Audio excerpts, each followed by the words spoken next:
now I'm overly warm. It starts off cold, but I heat up quickly. Holy smokes. It has not been that way my whole life. Though nothing will keep us together. We could steal time just for one day. We can be friends forever and ever. What do you say? Well, howdy, nearly senior citizen here. Greetings, boys, girls, and all of our non-binary friends, and welcome to this, a brand new day. Holy smokes, it is a bright and sunny day. That is a very, very good thing. I say bright and sunny. I mean, things change fast in the Pacific Northwest. You never know what the climate's going to be like.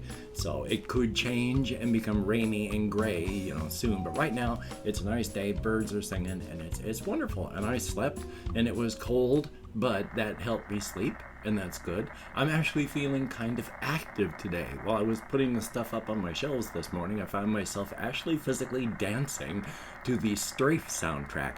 I can't dance. It was just repetitive movements. So, and then earlier, while I was sitting here, I was listening again and then found myself chair dancing to the Strafe soundtrack. Am I feeling better? I don't know. Am I insane and or dying?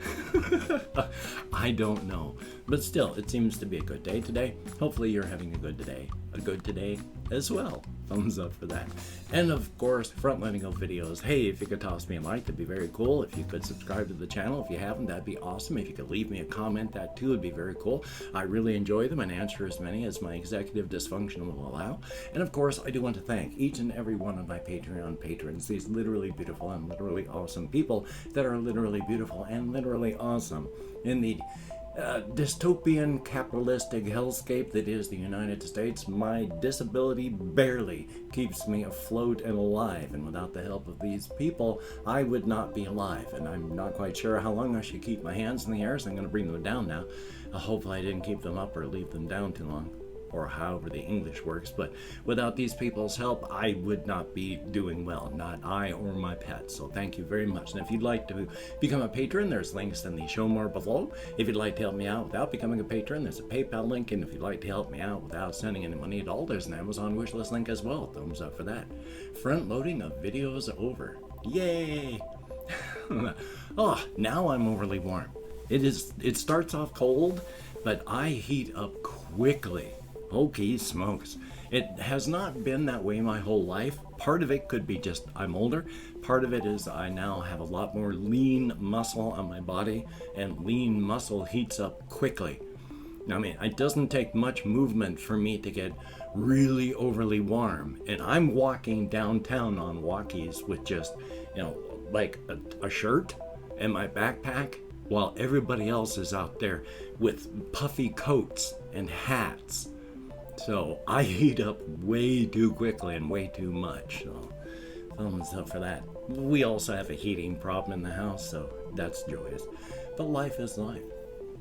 One thing I do want to do is continue to talk about this sort of thing for a minute, because in the comments there was Confused Owl 29 who asked, out of curiosity, how did you get to the point where you walk 5 to 7 miles every day?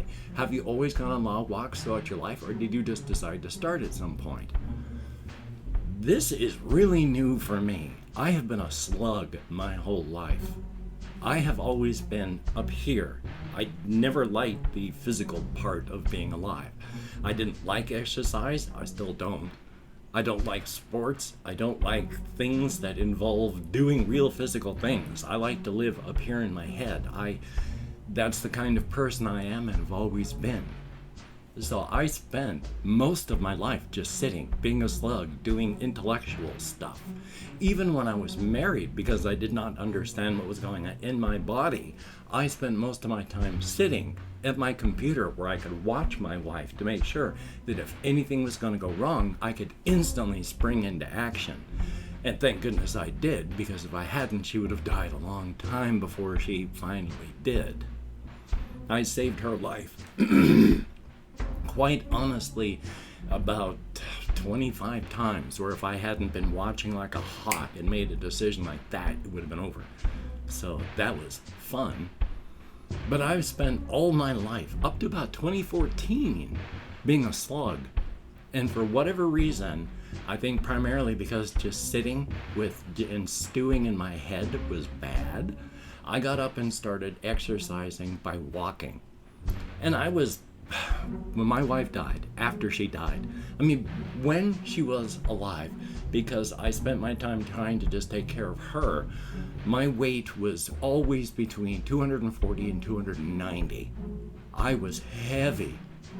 And after she died, my weight ballooned up to 325. I was also drinking because I needed something to get me out of here or it was gonna kill me. So I drank for 4 months, a very calculated risk, and that helped bring my weight up because that was a lot of water weight. But for whatever reason, I decided as soon as I wanted to live, and I started doing stuff on my YouTube channel in 2015, I started going for small walks, just around the block, doing what I could. And then I started stretching it out, making it 2 blocks, then 4 blocks, then 10 blocks. And then after a while, I was walking down into downtown Shelton from southern Shelton. I've lived in southern Shelton the entire time I've lived in Shelton, no matter what house I've lived in. But I got to the point I was walking from southern Shelton into downtown and then walking back. Altogether, still less than a mile, but doing it. And then getting to the point where I was doing that same path a couple times in a night. And then I was going Walkies several times. I was still living in my brother-in-law's garage, badly broken up here. I didn't start getting therapy until I started living in this house. And we didn't start living in this house until like 2017 or something like that. It was like 2019, 2018, something like that when I started getting therapy. By that time, I was walking a lot and just everywhere, all through downtown and walking to parks and just up to Walmart. And then it had become a routine where I just started not feeling good if I wasn't walking. It was around that time that I also saw the one thing that talked about the amount of exercise that you should take to stay healthy. And by this time, since I decided I wanted to live, I wanted to make sure that I was getting proper exercise. And you need 2.5 hours of moderate exercise every week. Well, I'm at the point now where if I don't get 2 hours of moderate exercise every day, I just don't feel right. And moderate exercise is walking at 3 miles per hour / 4 miles per hour. So you just walk at a steady pace, a mile an hour. Not 1 mile an hour, 3 miles per hour. 1 mile every 20 minutes. And I do that. That's why I walk all around town up to Walmart. I've got a path all picked out for downtown when I walk around in town. Yeah, if I'm not walking between 5 and 6 miles every day, I just don't feel right. So it's been new and different for me to actually be healthy this way.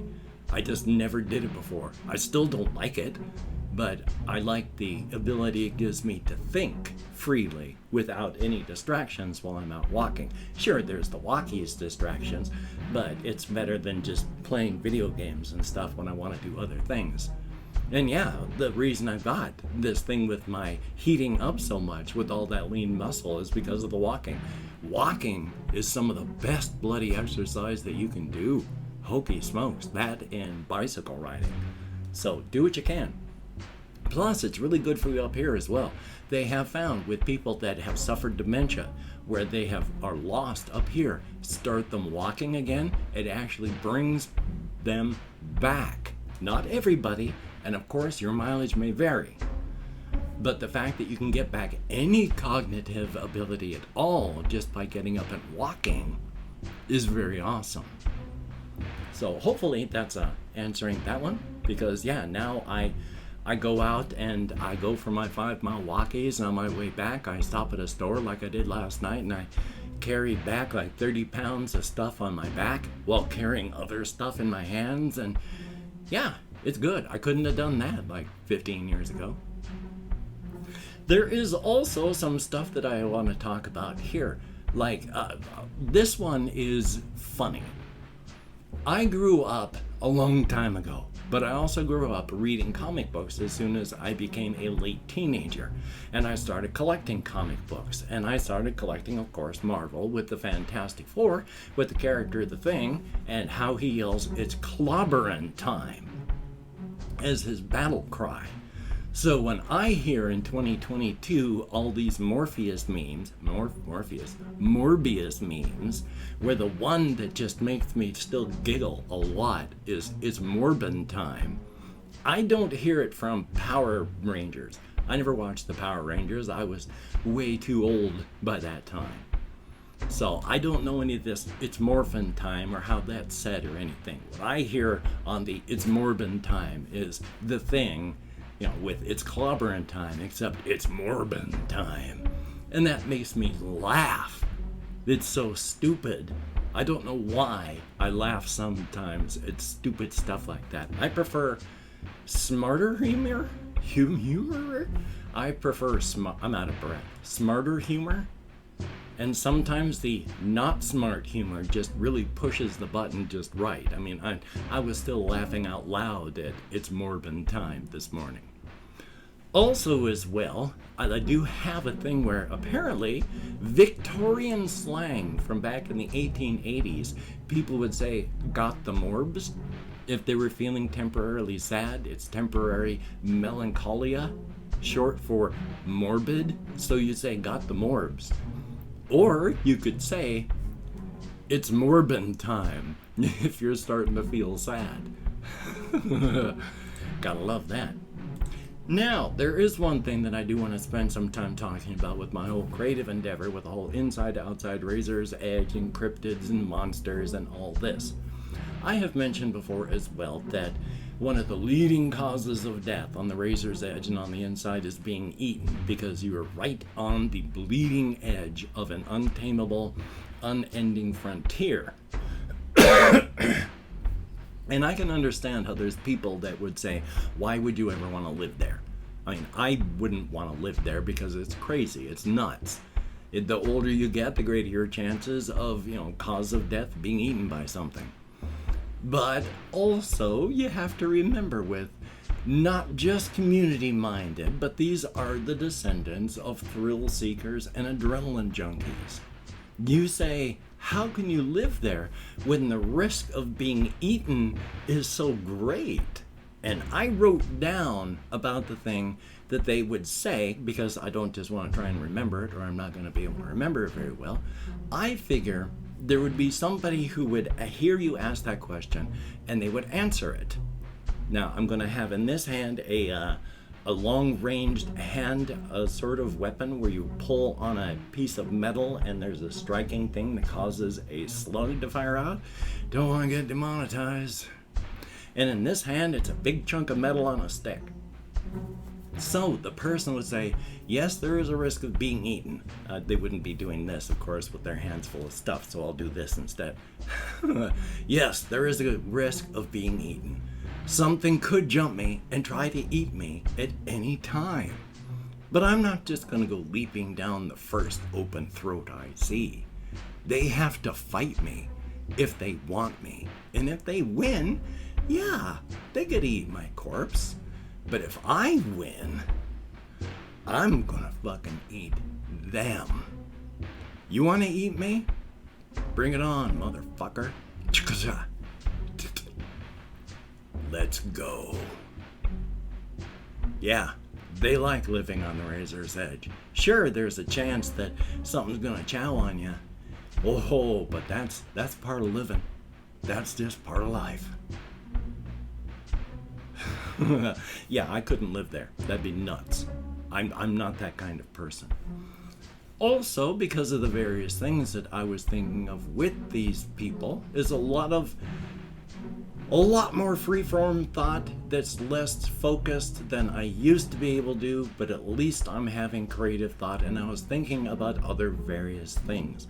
Like there is Henrik Ibsen, who is the doppelganger in Apple Rock, who, because of the various extrinsic, external factors, has had an organic, intrinsic, internal change where they've gone from monster to I reject the monster, I am a man. And they believe that any other any other doppelganger could do this if they just made it their choice and settled down. Well, of course, Henrik has the advantage, in his case, positive character arc by living in Apple Rock, where the Apple Rock kaiju is giving off as a waste gas from digesting all these human beings, a gas that when it breaks down combines into various compounds that give you a sense of community, and you want to live there. You don't want to go. Leaving Apple Rock gives you anxiety. So you stay. Yeah. Because of that, they've become more human because they're affected by these gases, but it's an organic change that they have made because of the extrinsic forces of the things that are happening. I also figure in a place like the Crimson Kingdom, inside of each of the 4 boroughs, there's a western, eastern, northern, and southern borough of the Crimson Kingdom, as well as the central district, but each of the boroughs is about 4.5 to 5 million people.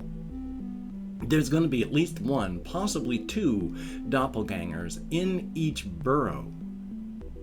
One of these doppelgangers would likely be a businessman because many of them like to be able to do traveling when they eat so that they don't eat at where they live. One of them would end up in Apple Rock for a time and would recognize Henrik and then talk, and then end up going back to the Crimson Kingdom and thinking. It would take work, actual effort. But I figure one of these doppelgangers would get back to the Crimson Kingdom and do that, make an effort to see if they too have a human being underneath the monster. And they discover that yes, they can. They do form bonds and form friends. They never feel the urge to marry. They don't feel it that strong, but they have very close friends. They have strong acquaintances. They do build up the sensation of community with the place they live in, to the point that, yeah, it is causing them distress and emotional pain that they have to feed on the people that they have come to view as people. And yeah, they don't see themselves as a monster anymore. They too would just effort without the benefit of the kaiju's waste products gassing and drugging them. They too are able to become the human being underneath the mask of the monster. So there is an actual intrinsic change that can happen with these creatures. Anything is possible. There's a lot more I want to write down, I've done that, talk about, but I've opened up 24 hours worth of comments in my community tab. I'm going to go through and thank however many people have left me comments in the past 24 hours. If I mispronounce a username, no disrespect is intended, and even though I can't American Sign Language, well, you know, it happens.